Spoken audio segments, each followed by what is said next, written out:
minutes. Anybody else got 6:35? Yeah.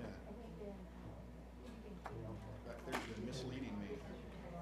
Maybe that's why the kids start coming down by the time I'm done, because I feel like I've got 5 more minutes. Make myself a to-do note to fix that clock so it continues.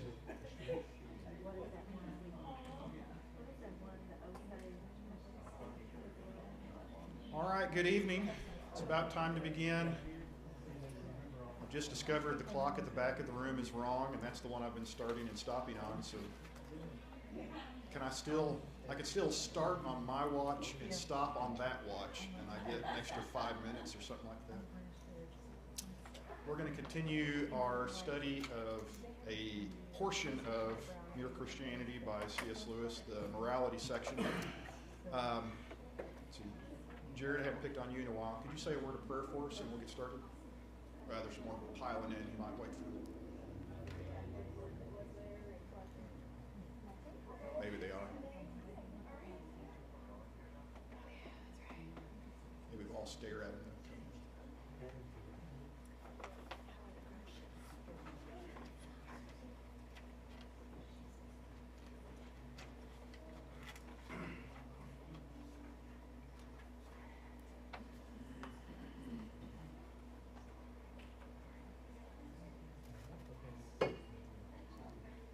It's all right. Go ahead, Jared, whenever you're ready.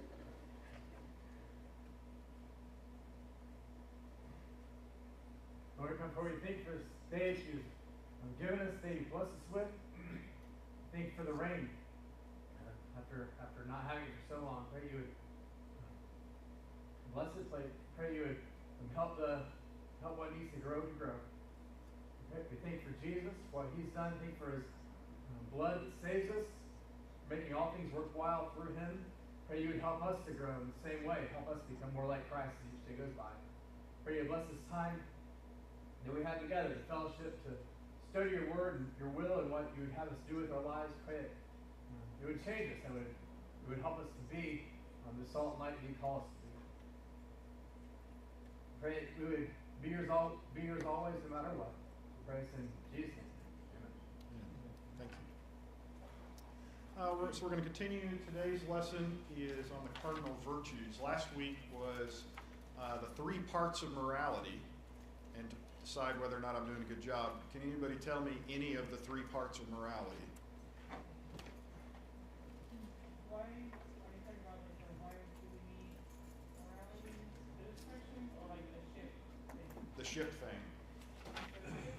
I can tell who has notes. See, there we go. Go ahead. Ships have their own space, no corrections for each other. Okay. Number 2 is each ship must be seaworthy. Yep. Number 3, the voyage has to end at the right destination. Okay, so for the ship metaphor, it's don't run into each other, be seaworthy, right destination. And in terms of morality, that was what you're doing outside with other people, what's going on inside, and then destination of kind of what are we doing this for? Where are we headed? Who are we trying to have a relationship with? And that being God, of course, the God part of morality. So today is a little bit about the inside parts of morality, I suspect, talking about virtues of character traits and so forth. And maybe I shouldn't have said that. My first question is, what is a virtue? If I say this or that is a virtue, what does that word mean?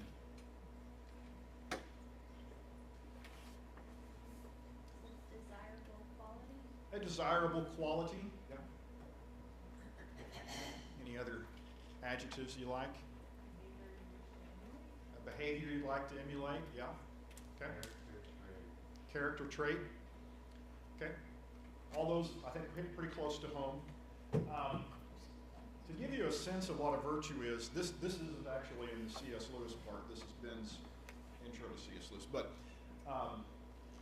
there's, especially in Christianity, there's 2 main ways we think of right and wrong. And neither of them are necessarily right and wrong. It's just they both have a function. You got right on the wrong side. That was just for you, yeah. Just to confuse you. Frustrated people. That's right. Goats, sheep, yeah. One way of doing right and wrong is rule-based ethics. And And C.S. Lewis talked about that in the first chapter. It's good to have some rules, right? Rules keep you from, sliding off the edge of the road and going off the cliff. So they're kind of the guide rails that keep you from doing anything outlandish, kind of show you where the hedges are, where the edges of the map are. But there are limits to what rule-based ethics can do for you. Rules don't really tell you what you're supposed to be inside. Just tell you what not to do. Kind of give you general guidelines. So the other kind of ethics is what's called virtue ethics. And what virtue ethics says is that when we talk about right and wrong, it's never as simple as right and wrong. It's right and wrong and wrong. There's always a pair of wrongs. There's always something that's lacking and something extreme on the other side. And if you listen to Lewis talk about it, he says Satan loves to get you to stand against this one so hard you fall off on the other side, or vice versa. Right? So in virtue theory, what you're trying to develop is a balanced set of character traits that navigates between extreme behavior on either side. Okay, does that make any sense? We'll do some more explaining of it. But vices are the things on the outside. They always come in pairs. And then the virtue is the thing that's on the tightrope in the middle. So let me give you an example of one we won't actually talk about, so just be a good example. Let's say the virtue we want to talk about is diligence, a good work ethic. What would be the absence of a good work ethic? Sloppy, lazy, slothfulness, right? Okay. What would happen if you had too much work ethic? Work all the time and you don't spend time with your family and you neglect other areas of your life. Yeah, you might neglect other areas of your life, right? Be so career-oriented and industrious that you never stop to rest, you never go to worship maybe, you never attend to your family and meetings. Maybe you work so hard your body deteriorates because you do more than you can actually do. And so this guy who's lazy looks at that guy way over there and says, I don't want to be bad, so he's lazy. And then the guy who works all the time 24/7 looks over here, I don't want to be lazy, so I'm going to work all the time. And what virtue is saying, you should work hard. There's a thing called diligence and a good work ethic. But it's in between obsessiveness and laziness. Somewhere in between there is healthy, hard work. Does that make sense? Okay. So virtue ethics is all about finding the right thing in between two harmful things. It actually goes back, you can find it in some biblical passages as well as ancient Greek philosophy. Here's one of the Bible's weirdest passages from Ecclesiastes, which only makes sense if you're familiar with virtue ethics. Otherwise, it's just a weird passage. Solomon says, in my vain life, I have seen everything. There's a righteous man who perishes in his righteousness, and a wicked man who prolongs his life in evil doing. Be not overly righteous, and do not make yourself too wise. Why should you destroy yourself? Be not overly wicked, neither be a fool. Why should you die before your time? It is good that you should take hold of this, and from that withhold not your hand, for the one who fears God shall come out from them both. That's a weird sentence in the way we normally think about right and wrong. I can promise you I've never preached a sermon about being too righteous. Right? You guys are doing too good at this Christianity stuff. You need to ease off a little bit. Never have preached that sermon. Because we don't talk about it that way. And fair enough, that's usually not the problem, is we're doing too good a job of Christianity. But if you take it from a kind of virtue point of view, and you understand that Solomon might be being a little bit sarcastic here. Okay. What would be overly wicked? Well, I can guess what that one is. I'm out here just sitting and doing everything wrong I can do. What would be overly righteous or overly wise? What might he be talking about? Maybe the Pharisaical version where you thumb your nose at people for not being as good as you. Yeah, so like Jesus critiques the Pharisees for tithing the spice rack, but not actually doing the really important stuff, right? They really thought hard about really particular things, were exceedingly righteous in some areas and not in others. And so they weren't going to be like those sinners, but neither were they actually good. So it's an odd passage, unless you think about it, as there's a ditch on either side of the road. And then he's being a little sarcastic with the word righteous. We usually don't use the word righteous that way. But you might put in, don't be overly pious or religious or superstitious or something like that. A word we probably use is legalistic, right? Don't obsess over small stuff. Maybe he had some experience with being too wise. Solomon would know. I mean, the whole book of Ecclesiastes was, I tried really hard to figure everything out. And for 12 chapters, he says, that didn't go so well. Like, the more I thought about it, sometimes the more confused I got. And at the end, he says, fear God, keep his commandments, and that's good enough. Right? If you go further than that, then you maybe went too far. Aristotle is the ancient Greek who talks the most about virtue. He's in the book you want to pick up, because I know you're all going to run home and want to read on this, of course. One of my favorites, probably the book that got me started down the strange path I ended up going down. I had a high school English teacher. She was very difficult, and I think at that point we were all failing. And she says, if you'd like some bonus points, which I think was her scheme actually, to fail us all and make us do more work. You're all failing, but if you'd like some bonus points, we're going to read Aristotle's Nicomachean Ethics Thursday nights for the next several weeks. So we get together and read Nicomachean Ethics, and it's where Aristotle talks about what is a good life, and what is virtue. And sure enough, he sounds a lot like Ecclesiastes and vice versa. He says virtue then is a state of character concerned with choice lying in a meaning. Okay, a lot of words there. State of character, so it's a character trait. It's not just a decision.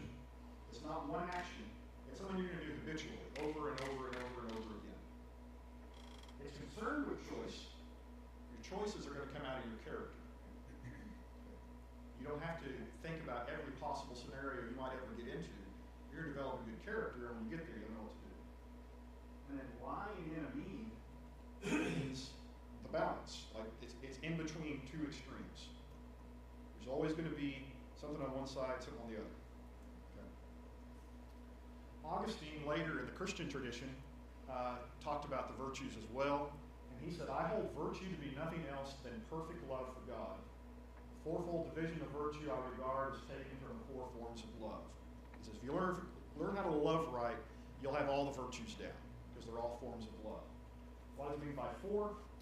Well, the traditional view in Christian history about virtue was that there's four cardinal virtues, the four fundamental virtues, four character traits that everybody's got to have to be decent.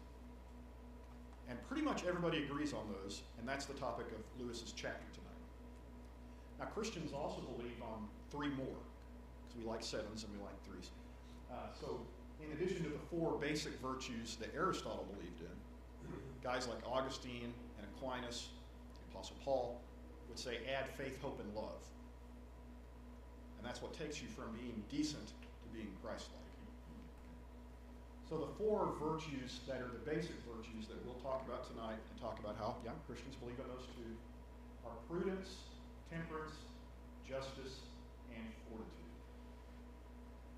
The worst part is that they come with those words that are now archaic. When was the last time you used, we probably say justice. Other than justice, when was the last time you used one of those in a sentence? I got a friend whose child's name is Prudence. So maybe he's yelling at his kid, prudence.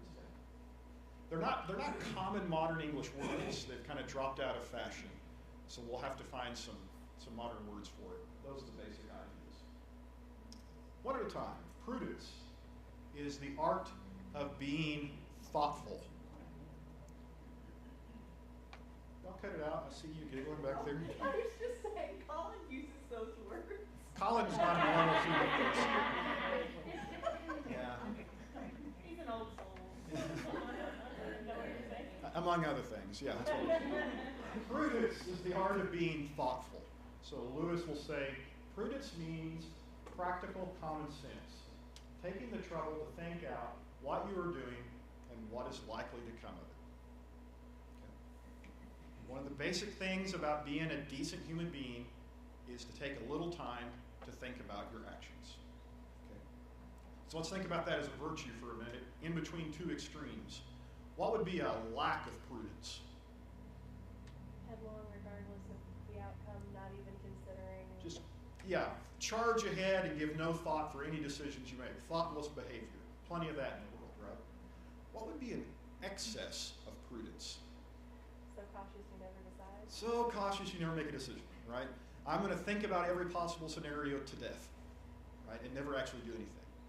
Prudence is the mean, where you say, I'm going to give a reasonable amount of attention to it, I'm going to think about it a while, and then I'm going to make a decision and go do something. I'm not going to spend all day thinking about it.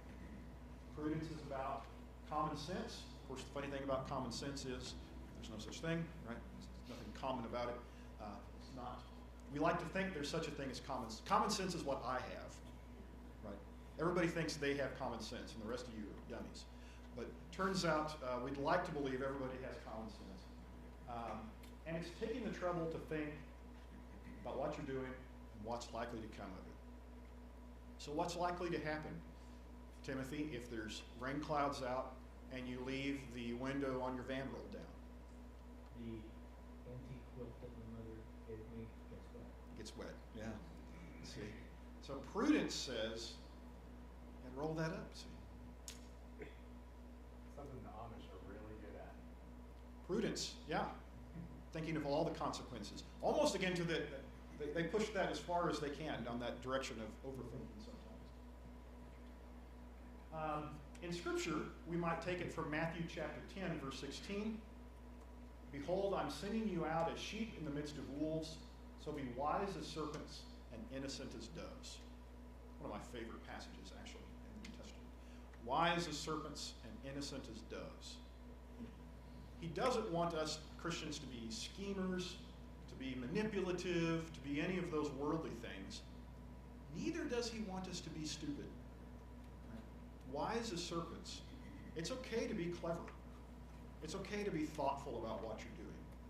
Read the book of Acts. I think Paul's a great example of this when he interacts with people. Very clever. Very clever in the way he approaches people, the way he arranges his conversations, when he's on trial, the way he works the legal system a little bit so that he gets to say, so that he gets to preach the gospel as many times as possible. Right? He's very clever in the way that he does it. Wise as a serpent, but the difference is he's not trying to bite you. Harmless as doves. I think that's the idea of prudence. Or as Lewis would say, Christ wants a child heart, but a grown-up's head. Be childish at heart and innocent, but you are supposed to grow up at some point and be a little more thoughtful. Children don't think about consequences. I don't expect them to, because they're kids. That's something that we are teaching them. When you get to be an adult, you're supposed to have learned the ability to think about consequences. What's the likely result of me doing this?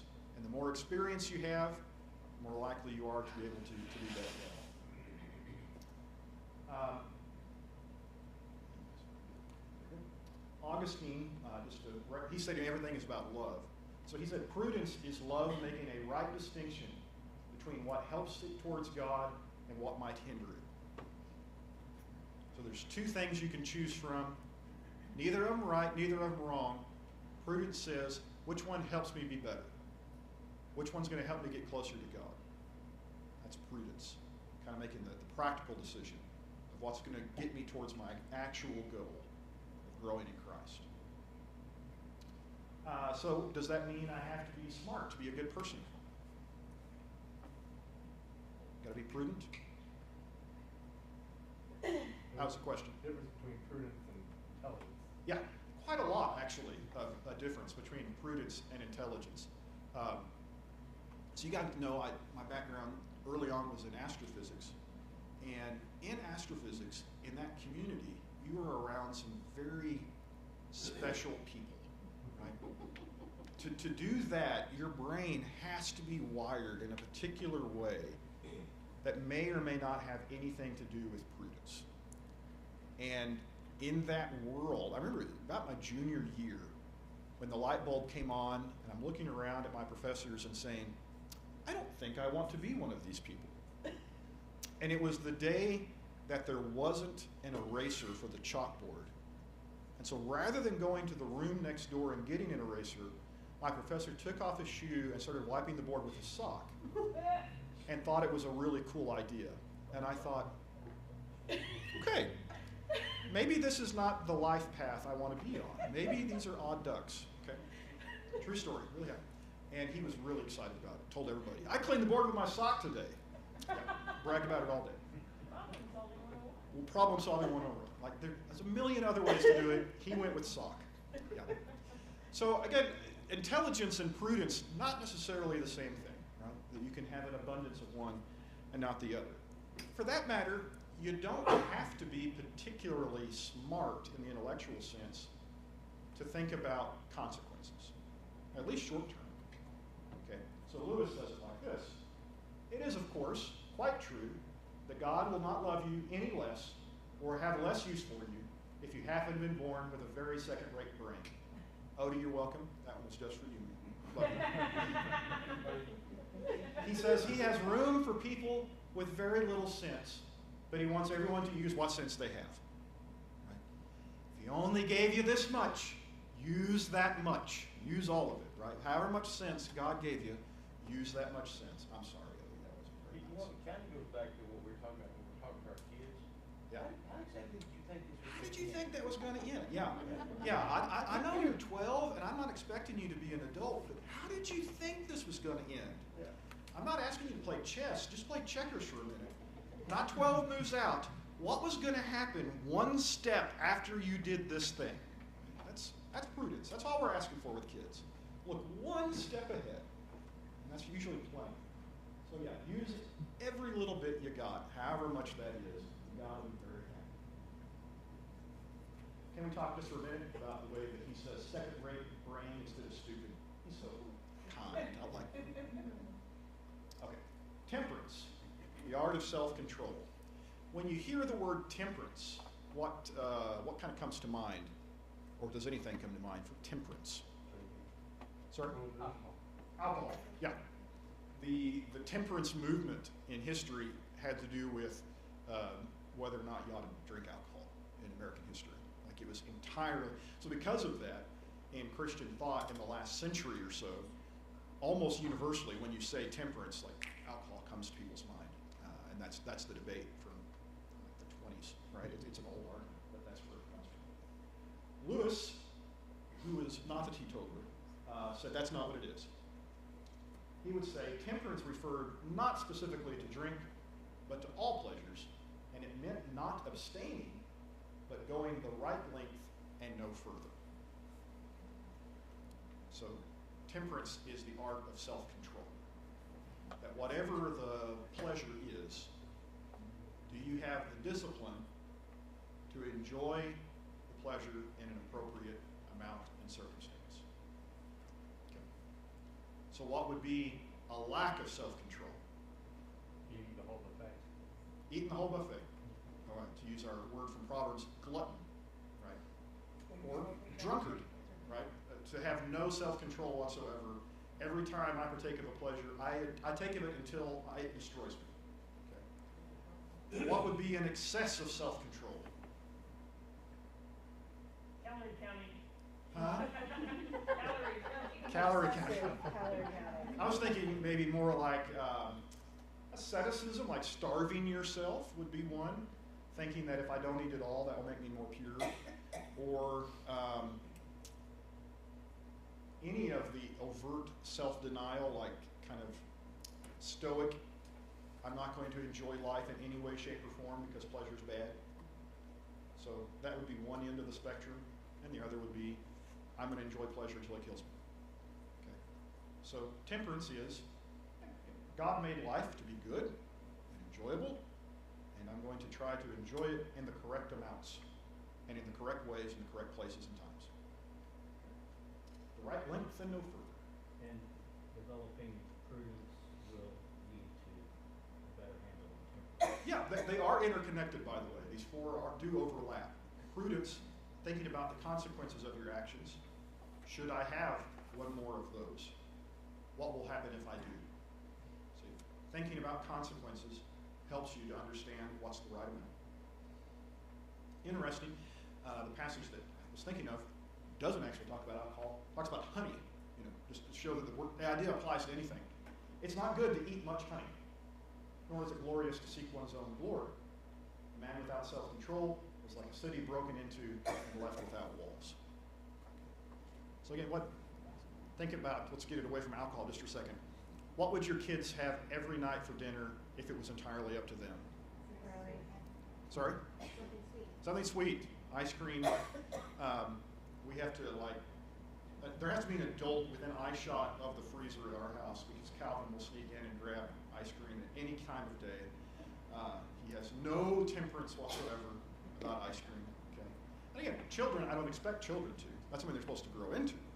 But as adults, if you ate honey all day long, nothing wrong with honey, but if you ate it all day long, probably not good for you. Likewise, a lack of self-control.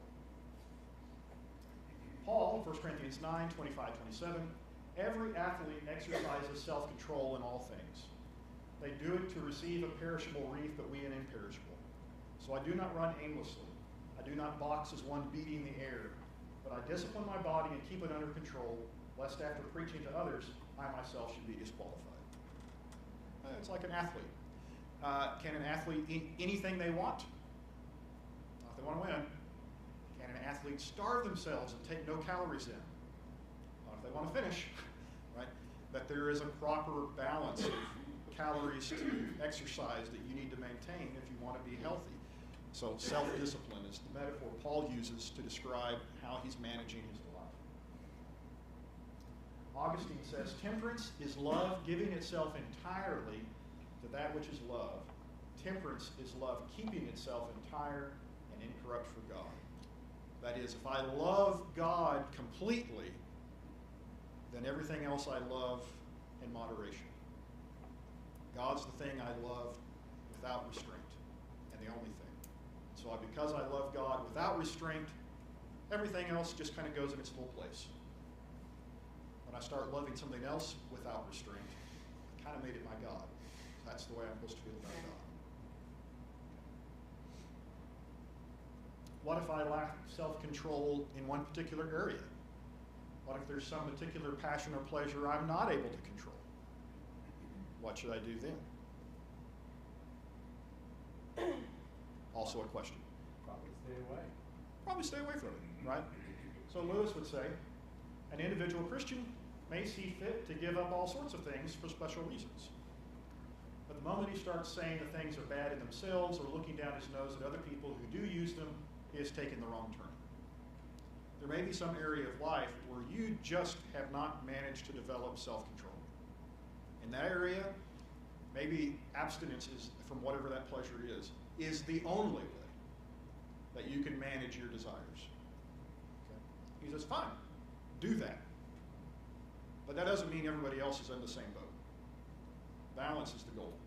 Temperance is the self-control is the goal. I think that's a pretty fair appraisal of the problem. Paul's point in Romans. Paul's point in Romans about what about food offered to idols? Oh, I don't have a problem with it. But if it's going to trip you up, I won't eat it, at least not while you're looking. Justice, the art of being fair. This is probably the only word of the four that we use a lot in modern discussions, although we have a lot of different renditions of it. Now, just by virtue of where we are as a society, we have to put adjectives on our justice. So there's criminal justice, and then there's social or maybe economic justice or different kinds of justice. And so we've tried to say, what would it mean in this area? Or what would it mean in this area? It's kind of interesting. So Lewis says we can keep it simple. It's the old name for everything we should now call fairness. It includes honesty, give and take, truthfulness, keeping promises, and all that side of life. So if you're wondering, so I've already forgotten. Prudence, temperance, justice, fortitude. Honesty wasn't on that list. And honesty, that's kind of a big deal. Well, it's because in traditional thought, honesty fell under the category of justice. If you said you were going to do something, doing that was just. It was fair. It's not fair to other people to tell them you're going to do things you're not going to do. Telling the truth is a fair and just way to treat people. Keeping your promises, paying your debts, is under the category of justice. Would a better word for our purposes be integrity? maybe, I don't know if it's a better word, but it's a word that could attach very easily. It's, kind of get that sense of it, that just being who you're supposed to be in relation to other people, in a sense. Yeah. All that side of life. Yeah. From the New Testament sense, justice comes up a ton, or biblical sense, Micah 6:8. He has told you, O man, what is good, and what does the Lord require of you, but to do justice, to love kindness, to walk humbly with your God. It is, right? But especially in the prophetic literature, if you read the major prophets and especially the minor prophets, they all the time want to remind you, hey, you know what God really wants is for you to treat people decently, to treat people fairly, to be just. In particular, justice in the Old Testament, at least, had to do with how you treated people who were less fortunate than you. That justice meant taking care of a widow. So somebody who was married or had a stable home life, there might be several people who look out for them and make sure they get justice. But who looks out for a widow? Make sure she's taken care of. Justice meant looking out for her. The fatherless. Okay. My job is to make sure Calvin and Lucas's life is fair and they're treated well. Who takes care of an orphan? So the Old Testament put a lot of emphasis. If there's somebody there who isn't being looked out after, justice is making sure that they are. So the same, I think it's Psalm 72, maybe? How about I turn over there? Give the king your justice. It's either 72 or 74, or none of those. There's 150 Psalms. I know it's one of them. It's 72. Had it right the first one. Give the king your justice, O God, and your righteousness to the royal son. Okay, what's it mean to be just? May he judge your people with righteousness and your poor with justice. Let the mountains bear prosperity for the people and the hills in righteousness. May he defend the cause of the poor of the people, give deliverance to the children of the needy, and crush the oppressor. What did a just king look like? He was a king who dealt judgment to people who were oppressing people who couldn't take care of themselves. He was the one who made things fair again in a world where people used whatever they had to make it unfair. That was just a just king. Took care of the poor. Augustine, this one's kind of a stretch to me, but since I gave an Augustine quote for all the others, I felt like I had to. He says, justice is love serving only the loved object and therefore ruling rightly. Justice is love serving God only and therefore ruling well all else is subject to man. Because you're in love with God completely, then you don't feel obligated to go out and get what's yours and take from somebody else. You can treat them fairly because God's taking care of you, was kind of his idea. To me, that's a little bit of a stretch of what justice is, but he wanted all the virtues to be about love. So he says, well, I can make justice about love too. And if we love God ultimately, we also love those whom he loves. Those whom he loved, made in the image of God. And the last one is fortitude, which I think the word we would more likely use is courage, even bravery, courage. Fortitude includes both kinds of courage, the kind that faces danger, as well as the kind that sticks it under pain. Guts is perhaps the nearest modern English. I forgot to do the vice thing. Okay, go back to justice for just a second, then we'll do fortitude. If justice is the virtue, what's a lack of justice? Oppression, right? You're mistreating people. What's an excess of justice?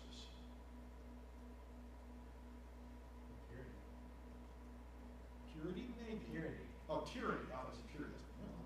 Yeah, tyranny, like oppressive in the other direction, a severity of law where you're executing jaywalkers and never issuing forgiveness for circumstances, no grace whatsoever. I mean, that's just to like a dangerous extreme where you wouldn't want to be judged by your own justice because you wouldn't pass.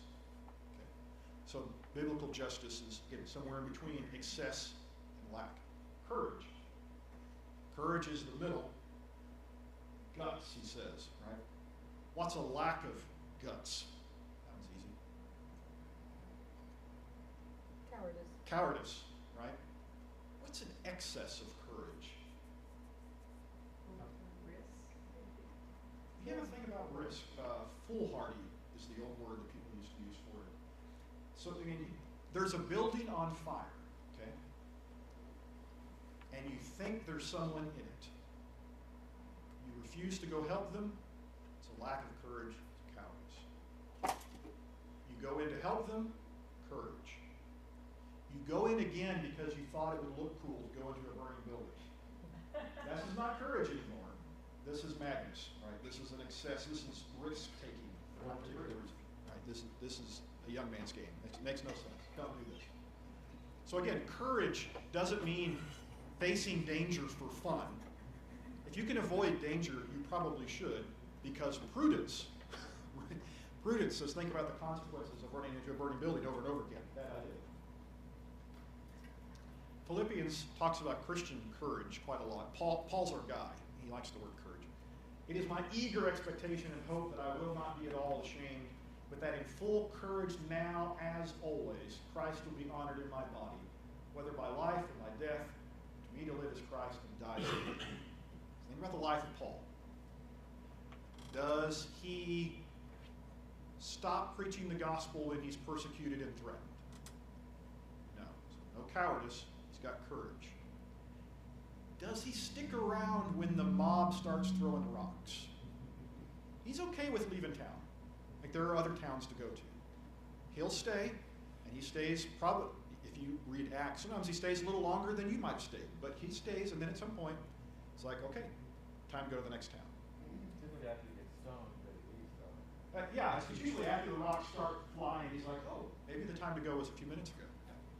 But yeah, they let him down in a little basket, right? And there's other scenes where he escapes narrowly and so forth.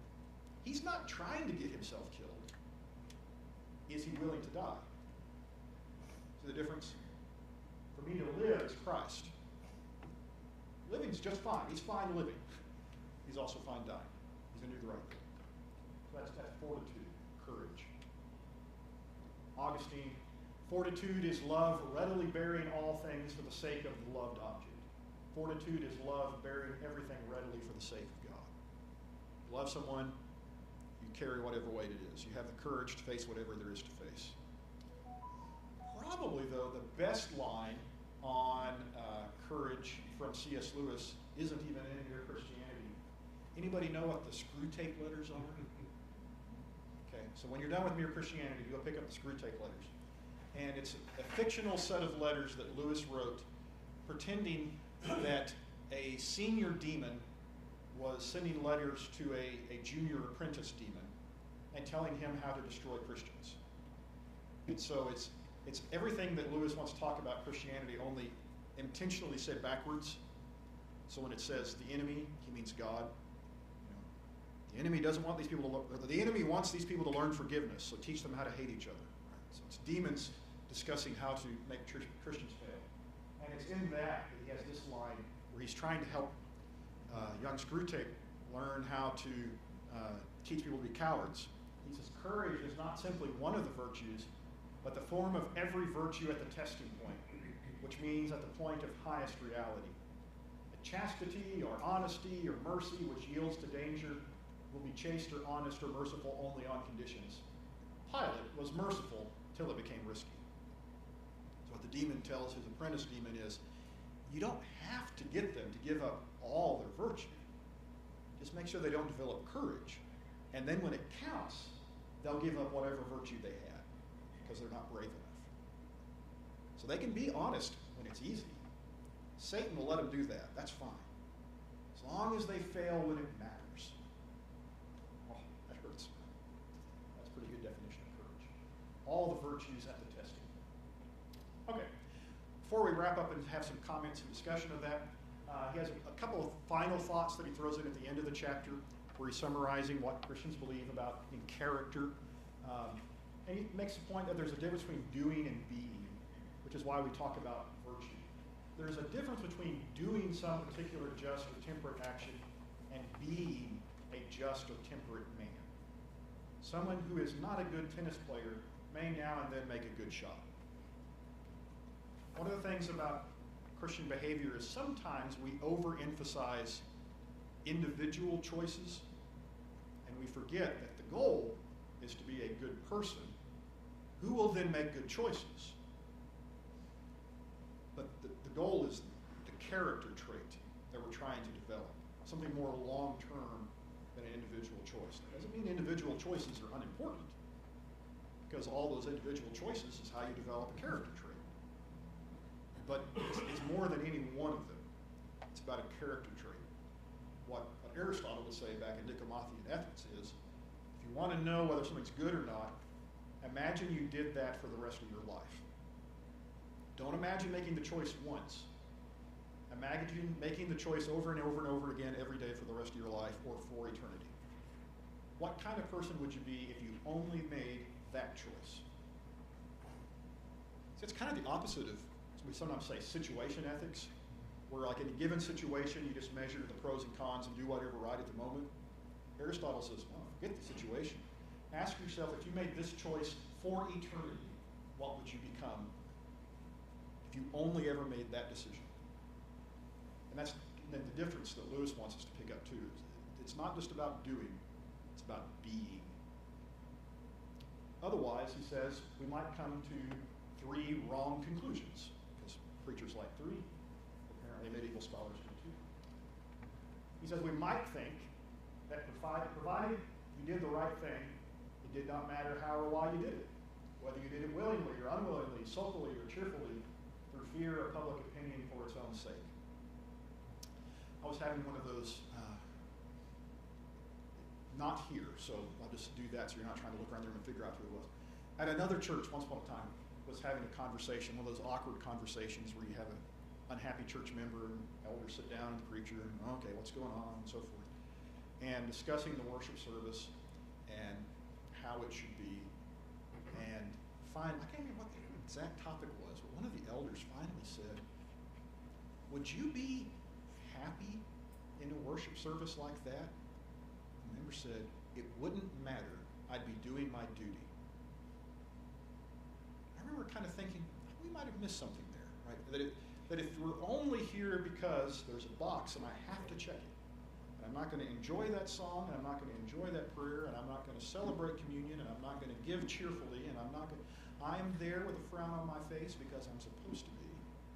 Well, I got all the actions right, but not the being. I didn't become more Christ-like in any of that. I kind of missed the point. That doesn't mean what you do in worship doesn't matter. I'm just saying character goes with it. Are we doing it for the right reasons? Or through fear of public opinion? Do we sometimes do a thing because I don't want to be the guy who didn't? It's not the same as being good. Why did Jonah go to Nineveh? Mostly because fish vomit stinks. I mean, mostly because that other thing didn't work out. Had he been able to get to Tarshish, that's where he'd have been. Couldn't get there, okay, I'll go do what God wants. Was he happy about it? Was God happy with him? We might think that God wanted simply obedience to a set of rules, whereas he really wants people of a particular sort. That, again, you get into your head this idea that as long as I check the boxes, then God's happy. Not saying the boxes aren't important. You should check some of those. But the idea is to become the kind of person who does those things. We're looking at what you are inside. To use the 3 parts of morality point, is the ship seaworthy? And then finally, this might be my favorite, we might think that the virtues were necessary only for this present life. The point is not that God will refuse you admission to his eternal world if you have not got certain qualities of character. The point is that if people have not got at least the beginnings of those qualities inside them, then no possible external conditions could make a heaven for them. That is, can make them happy with the deep, strong, unshakable kind of happiness God intends for us. Lewis has a really strong view, to the point we may or may not share it, but he has a really strong view about what the afterlife is like. He thinks people are in hell because they want to be there. Hell is locked from the inside. That if you're proud, you would be miserable in hell. And so you go to be miserable in hell instead. If you're greedy, you'd be miserable in heaven. So you just go be miserable in hell instead. In his mind, and that doesn't come out in this book necessarily, but if you read other stuff, you read The Great Divorce, which is a wonderful book he writes about what he thinks heaven and hell is like.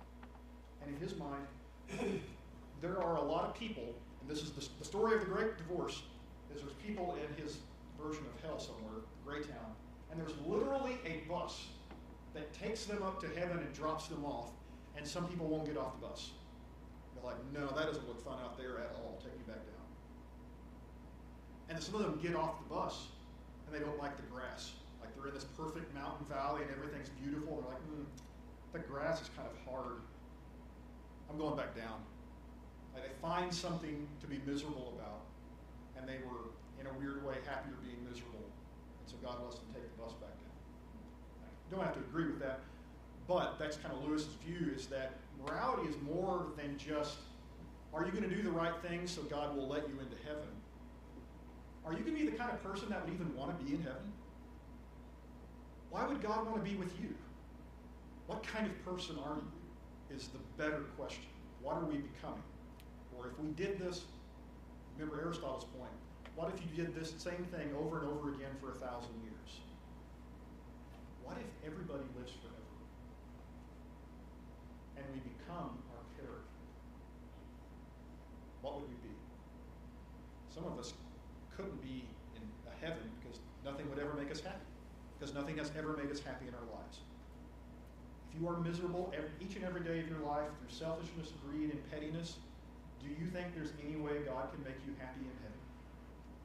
It's not that he's being mean, it's that you're being proud and hateful. No one wanted to be around you here, no one's going to want to be around you there. Overstated. That's Lewis's point. Take it or leave it. All right. Whoop. Discussion questions, and then we're almost out of time, depending on which clock I choose to use.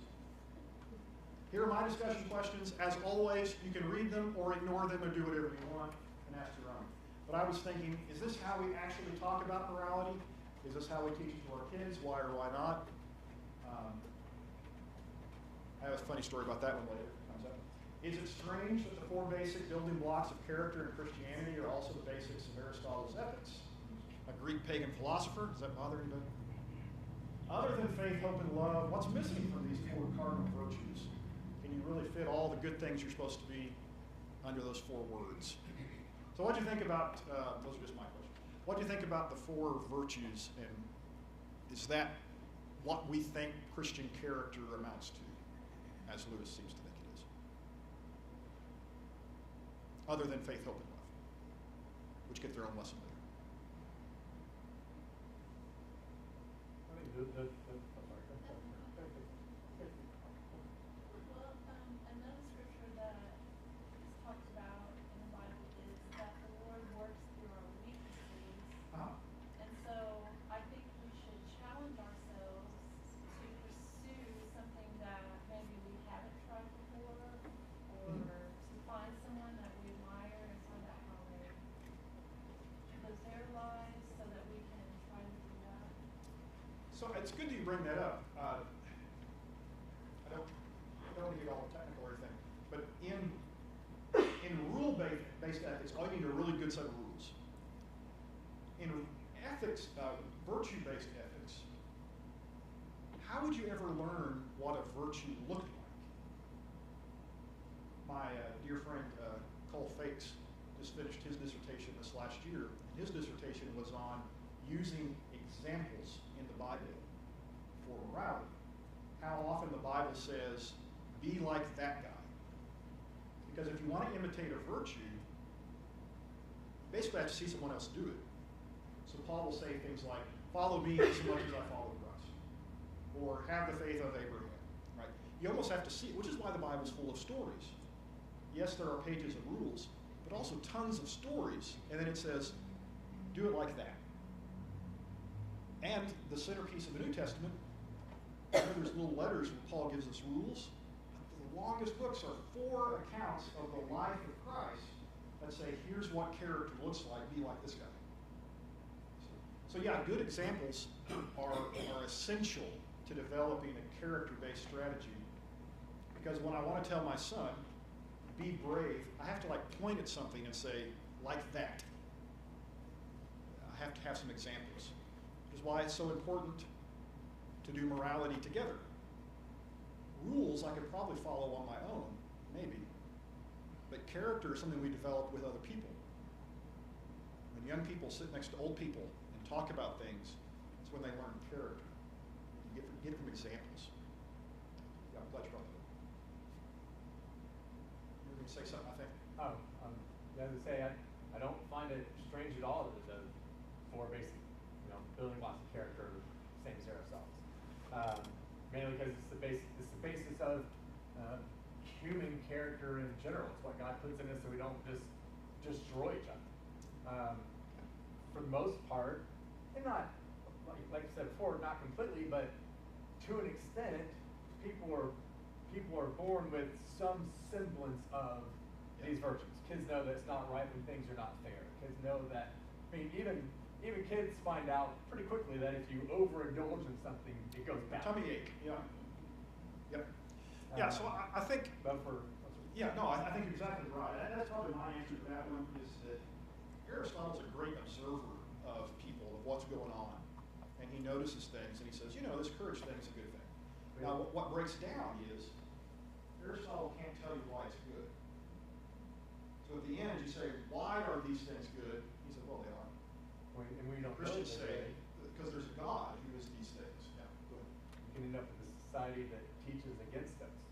For example, our society teaches against temperance. Teaches, indulge all you want. That you have everything you want as far as you desire. Or even if there's some part of society that teaches that way and some the other, how do I decide which is the virtue? Yeah. Well, if there's a God who is one as opposed to the other, then I say, okay, I know which one is the virtue, which one's the vice. If I'm just dependent on the guy who happens to live next to me, I guess that's the way you're supposed to live.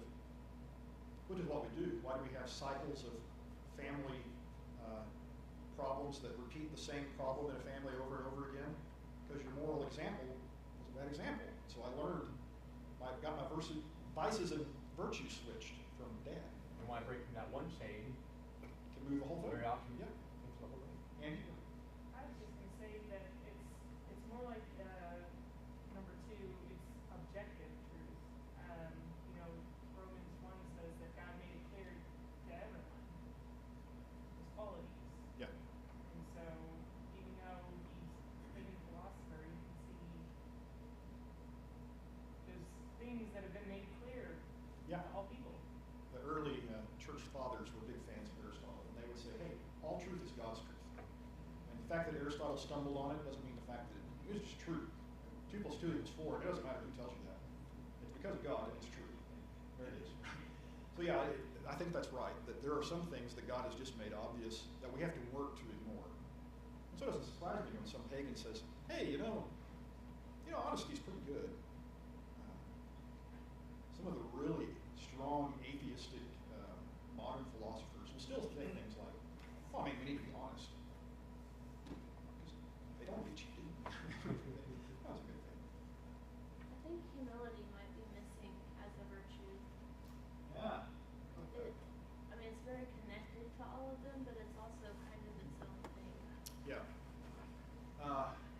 So interesting then, while it's not included in the 4 virtues, Lewis is going to have a chapter on what is the greatest sin, and it's pride. Because a lack of humility undermines all the virtues. So yeah, I think maybe you could squeeze it in somewhere, but it's written into all of them. Without humility, I don't know how you can't be courageous because you can't put anybody else ahead of you. You can't be fair because you can't care about anybody but yourself. You can't be restrained because nothing matters but your happiness, right? None of them work unless there's some brand of humility tied up. Pride is going to undermine all of it. I love the wisdom in the verse that you brought up about act justly, love mercy, and walk humbly with your God. Yeah. And that really ties in all of those character traits, and especially when you look at the walk humbly with your God, because not only are you bringing in that humility, like she said, but also it gives you a certain amount of courage knowing that you serve an almighty God. Yeah. Because you fear him more than man, and you also also know that He is there and has your back as you need it. Yeah, I think one of the hardest things for morality is to know that it works. Like if it's just up to me and the universe, how do I know if I tell the truth it's even going to matter? Or if I treat somebody fairly, maybe they treat me unfairly and then I lose, you know? But if there's a God in the universe who makes all things right and I can walk humbly with Him, then I can trust that being fair and being courageous and being restrained and being prudent works out because it works with Him. And it gives you a lot of courage. It comes from humility. Okay, I think we're out of time. I hear children screaming down the hall, so that means probably soon. Next week, we'll get to how do we do this in a society, right? It's nice to have all these character traits inside of us, but what about social morality? What do we do amongst ourselves? How are we going to manage that as Christians? That'll be next week. Thank you.